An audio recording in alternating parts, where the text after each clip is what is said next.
ir.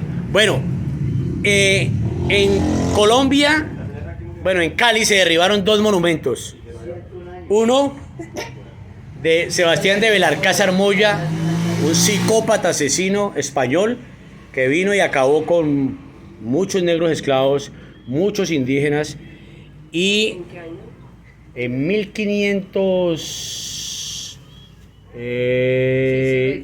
570 manos estuvo por aquí, ¿cierto? Y él supuestamente en 1536, no, estoy hablando de 1536. En 1536 supuestamente él fundó la ciudad, Sebastián de Belalcázar. Sebastián de Belalcázar era un asesino, había matado al hermano allá en España, ¿cierto? Por plata. Y él, la reina de España, pues habían mariscales militares de carrera que vinieron aquí a América, y también había muchos bandidos, entre esos Sebastián de Belalcázar, Cortés, Pizarro, bueno, todos sinvergüenzas. Sebastián de Belalcázar llega acá, funda supuestamente la ciudad, y resulta que la ciudad lo acoge a él, lo acoge con indígenas yanaconas que se trajo del Ecuador, que eran una casta, la más pobre de los incas del Perú. Los negoció con ellos, no podemos culparlo porque les ofreció armas, les ofreció comida y se los trajo para combatir a las otras etnias indígenas. Y acá ellos, estando en Cali, se emberracaron, se le volaron de un sitio donde estaba porque les dio viruela y terminaron en estos sectores. Ese es los ancestros de nosotros, los indígenas yanaconas. Bueno, entonces en la ciudad, por allá hace 84 años, desde España mandaron un monumento de Sebastián de Belalcázar y lo pusieron acá. Y desde ese momento era el ícono era ícono de la ciudad. El 28 de abril del año 2021, los indígenas Misá lo derribaron, lo tumbaron, ¿cierto? Sí, se derrumbaron mucho, ¿no? Sí, en Bogotá, Jiménez de Quesada, Cortés en México, y en Estados Unidos ya habían derribado también los esclavistas. Bueno, eso era una moda. Pero aquí es tanta la fuerza de la gente derecha que cree en ese proceso que volvieron y lo montaron hace un mes. Está otra vez erguido acá. Entonces al tipo lo derribaron, y en Siloé también derribaron otro monumento, que es esta niña, que es una medallista olímpica de lucha. Estaba exactamente, miren el calendario, y ahí la van a ver. Por ahí la van a ver, en el otro lado. Miren, aquí está. Ella estaba en esa zona. Ahí estaba, la habíamos puesto cuando se ganó la primera medalla olímpica. Y en el estallido social, los muchachos la derribaron, la tumbaron, quedó tirada en el suelo. Y estábamos negociando para levantarla otra vez. Y en medio de la negociación, ella se lanzó a la Cámara de Representantes de Colombia por un partido de derecha.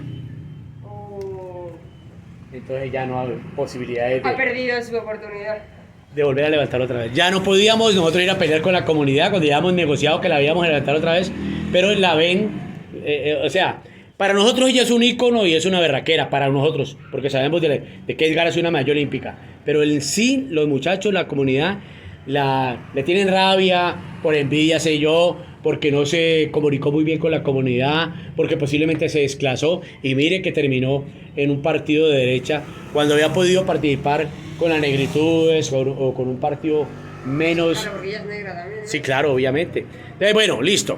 Y aquí hemos dejado algunos espacios pequeños. Por ejemplo, este fue un policía asesino que nos asesinó mucha gente, pero que irónicamente le debemos a David el que nos haya enseñado a conocer la Comuna 20.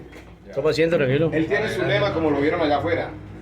La memoria de Siloé no está en venta. Hoy hay muchos colectivos de turismo haciendo turismo por dinero, pero él es el que arrancó esto hace 25 años. Este museo cuenta la historia de Siloé, de cada época que nos fuimos marcando. ¿Listo? A él le aprendimos todo. Ahí se los presento a Vinci. Bueno, tenemos esta sección de aquí abajo y esa de los diablos allí. En la otra debieron de abrir la puertica que ahí está. Abrir la puertica. Es porque la parte ¿La pusiste acá? ¿Ah? ¿La pusiste acá? No, es que la parte de arriba estamos trabajando porque estamos cambiando el techo. Entonces todo lo arrinconamos.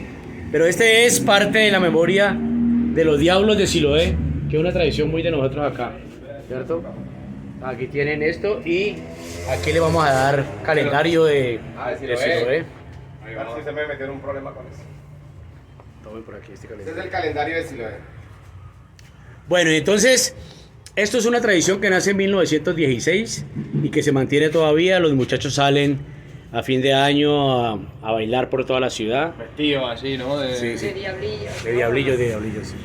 En España debe haber también cosas de diablos, ¿no? Los diablos son en todo el mundo. Que diablos hay por todos los lados. Eso te iba a decir. No hace falta que vayan vestidos tampoco. Y van desnudos. Y acá tenemos entonces la otra parte, que es la parte del conflicto en el territorio. Y recordamos un poco. Lo que pasa es que estas sesiones son muy pequeñas a comparación a las de arriba. Ya arriba no está, sobre todo lo arrinconado, porque estamos arreglando el techo. Y esto es parte de lo que pasó en el 2021 con el estallido social. No sé si Claro, el... esta foto es muy... sí, Este es... una imagen que se ha visto mucho, ¿no? Este es Es un cuadro. un cuadro, un lienzo, que es la réplica del original. Mira, esto es la autenticidad de la obra. Y ese fue un pintor colombiano que vive en México. Es más pequeña, pero autorizó a esta gente de Bogotá para que hiciera esta réplica. Y de Bogotá nos lo mandaron para acá, ¿cierto? Bueno, este tipo asesinó a muchos jovencitas, más de 200, y no se movía nadie en esa loba, pues me caminaron ahora a las 8:30 de la noche que se moviera, él le da el ultimato que lo asesinaba. Y este señor fue asesinado por la misma policía. Pero normalmente la comunidad, cuando pasa alguna cosa aquí, en el mismo estallido social que duramos 60 días sin policía en el territorio, la gente decía, si estuviera el Tomo Milton vivo, no pasaba esto. O sea, la misma comunidad en la doble moral, cuando matan el ladrón que es hijo de la vecina, el vecino, yo aplaudo. Pero cuando me matan a mi hijo, que también es ladronzuelo, no me gusta, porque mi hijo sí es bueno. Es la doble moral. Sí, sí. Este es Como un... todo el mundo es un machista, menos mi primo, mi amigo y mi hermano, ¿no? Sí, obviamente. Bueno, y aquí nosotros, esta es otra sesión, que es la sesión de una película que nosotros ayudamos a realizar, que se llamó Película de Autor Alemán, una película alemana, ¿cierto? Y que traía una carga violenta, y no se quedaron sin quien los ayudara en la comunidad, y cuando negociaron con nosotros, le bajamos de 18 muertos a 2 muertos, ¿cierto? Creo que es el mejor trabajo que hemos podido hacer, porque normalmente los alemanes vienen, entonces miran eso, a lo mejor vieron la película, otros no la han visto, y como está lleno de puntos de sangre, se ve muy violenta, ¿no? Y mire, armas por todos los lados, entonces se agarran la cabeza. Entonces yo los miro y les digo, oiga, por allá en Alemania un señor Adolf Hitler. ¡Oh, Adolf Hitler! Sí, claro, ese mismo señor. Pues la historia dice que por lo menos 6 millones de judíos se llevó, o mató a matar, o mató. No solo judíos, porque No, mataba a todos. y mató a gitanos. todos. Y a toda la inteligencia polaca, artistas, médicos. Luego de España, mucha gente como del franquismo mandaban a todos los presos políticos. Eso. Fueron a los campos. Eso, bueno, y entonces los alemanes, entonces agarran y contestan obviamente, dicen, pero es que nosotros no somos Hitler. Entonces yo cojo mi sombrero, lo tiro al suelo y digo, yo tampoco soy Pablo Escobar. Buena esa. Obviamente porque uno asume, ¿no? Uno asume.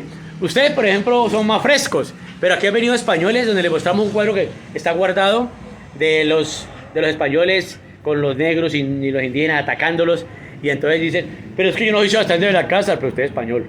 Uno tiene que asumir la carga, aunque usted no lo sea. Nosotros no podemos decir en ningún aeropuerto internacional que Pablo Escobar no existe, porque existió, y todo el mundo nos ve como eso, ¿cierto? Como mafiosos.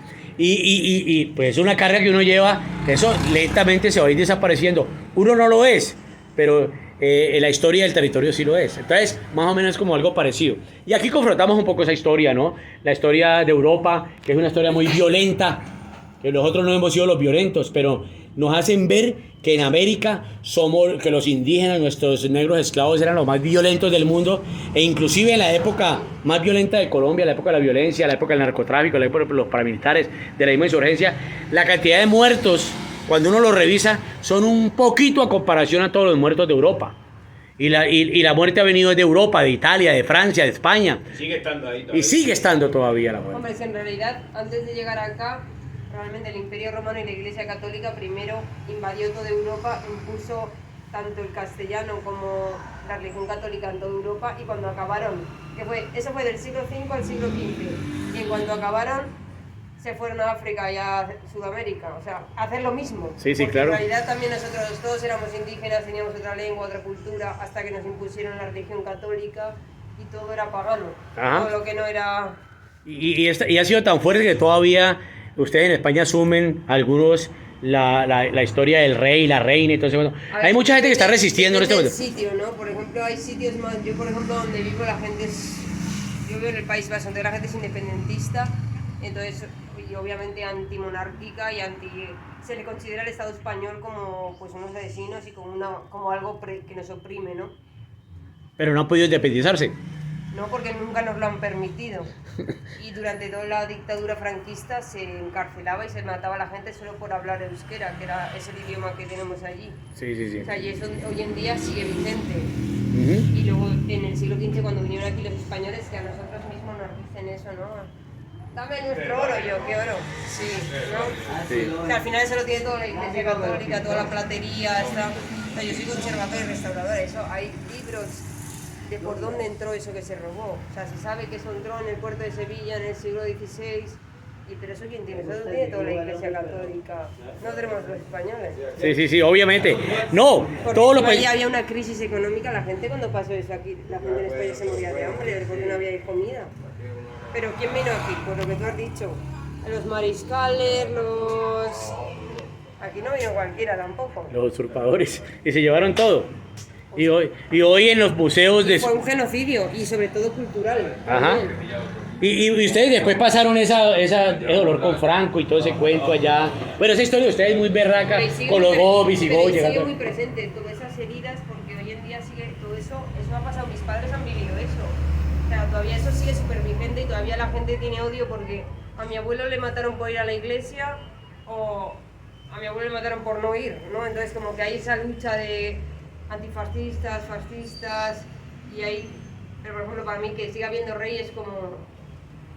O sea, el rey, el anterior rey, que ahora tenemos otro, que es su hijo. Que soy yo. O sea, ese, Un corrupto, el papá un corrupto y... cocainómano, puntero, Está bien. traficante de armas, asesino de que se va a África a matar elefantes, leopardos, ¿sabes? Pues imagínate qué clase de... Cuando vino el hijo aquí a la posesión de Petro, entonces Petro mandó a traer la espada Bolívar, que no le hicieron caso, ¿no? La espada Bolívar.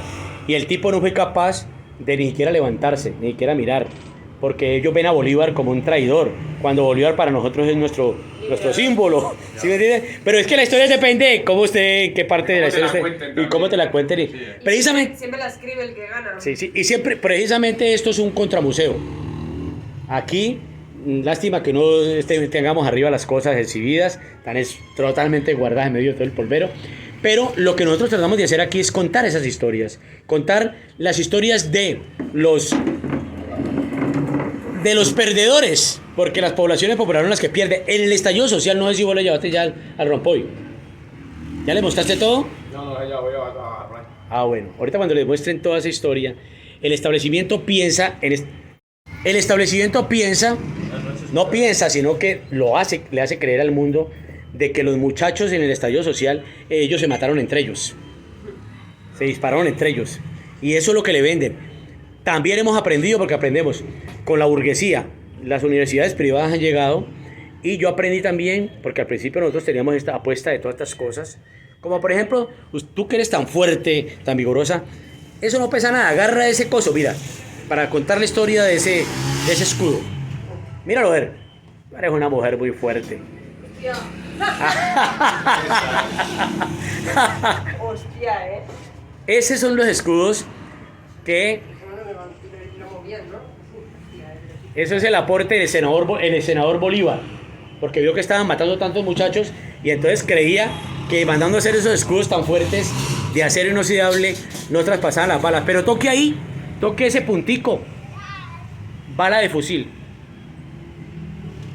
Casi mata a Johnson, que era el que manejaba esos los pelados. Pelado vino y le dio hasta un beso a eso. Esto le salvó la vida por un lado, ¿cierto? Y entonces, porque también habían de estos, mira. Claro, esto como es el de la foto, ¿no? O en las fotos hay muchos. Sí, hay unos de plástico, unos de madera, ¿cierto? Bueno, entonces, Lo que les quiero significar es que la historia aquí la vamos contando desde la comunidad, desde lo que ha pasado. Obviamente hay cosas que no contamos porque va en contravía de lo que pasó. Por ejemplo, ¿ah, sí? Cuando pasó todo esto, ella lo pasó muy mal. Sufrió mucho. Sobre todo porque ella no estaba aquí. Y Claro. toda su familia en Pereira también se lió bastante. Y como que ella lo pasó muy mal por lo que... Ah, es que mataron a un artista, Lucas. Sí. No le mataron, ¿no? Al final. Sí, claro, mataron a un artista. Pero como que ella lo pasó muy mal un poco pues por impotencia, porque estábamos pues, encima estando allá, ¿no? Como que... Este es el comandante pues, de ese grupo. Este cuadro muy bonito porque se hizo en medio del estallido. Este es Siloé de luto. Es súper bonito ese cuadro, ¿no? Y de- ¿Qué y- estás haciendo? ¿Un vídeo o algo? Sí, sí. Para como del museo o qué? No, mira. Ah, se me olvidó decirle. Nosotros tenemos en YouTube, ya mañana, porque ahorita ya subí muchos videos. Mañana Siloé City y entonces ustedes aparecen ¿Cómo allí. se llama? Que lo voy a apuntar. Siloé City TV. Ahí tenemos ¿Y es en YouTube? 62.000 y pico de videos. Tenemos 95.000. Siloé City Sí, o City. City. Ah, sí. City en la pronunciación. TV, en YouTube. TV. Ahí lo encuentras, sí, ahí lo encuentras.